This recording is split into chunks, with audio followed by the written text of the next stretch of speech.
राज्य सरकार निर्देश अनुजाई ओडिया पक्ष एप्रिल पहलू आरंभ हुई विभिन्न कार्यक्रम आयोजन करा जाय समग्र राज्य में पालन करा जाउछि।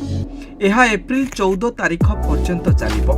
एही परिप्रेक्षी क्रीड़ा और युव सेवा विभाग तरफ जिला सदर महकुमा भवानीपाटना ठारे ऐतिह्य गणदौड़ कार्यक्रम अनुष्ठित होइतिला।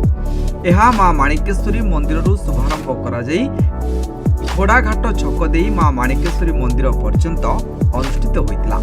जिलापाल पावार सचिन प्रकाश पताका देखाई यार शुभ उद्घाटन करथिले एवं ए ऐतिह्य गणदौड़ रे सामिल होई छात्र छात्री युवगोष्ठी को उत्साहित करने सह ओडिया पक्ष पालनर तात्पर्य उपरे आलोकपात करथिले। नमस्कार, आपण माने सब जानुछंती कि 1 एप्रिल रु 14 एप्रिल पूरा राज्य रे ओडिया पक्षर पालन होउची।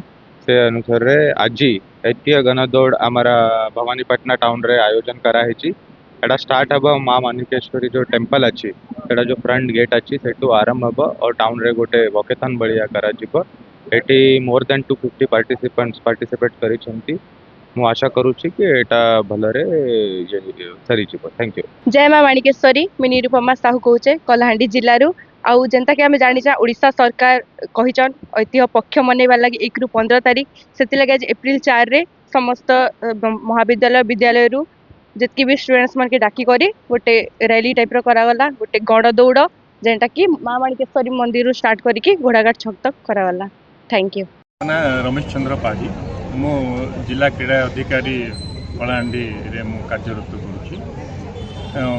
राज्य सरकार को तरफ आमर 1 रु 14 तारीख पर्यंत ओडिया पक्ष पालन करा जाउछि, जो थी कि आज 5 तारीख थिला। आज 5 तारीख आमर युव और क्रीड़ा विभाग तरफ आमर गोटे माराथन होइतिला।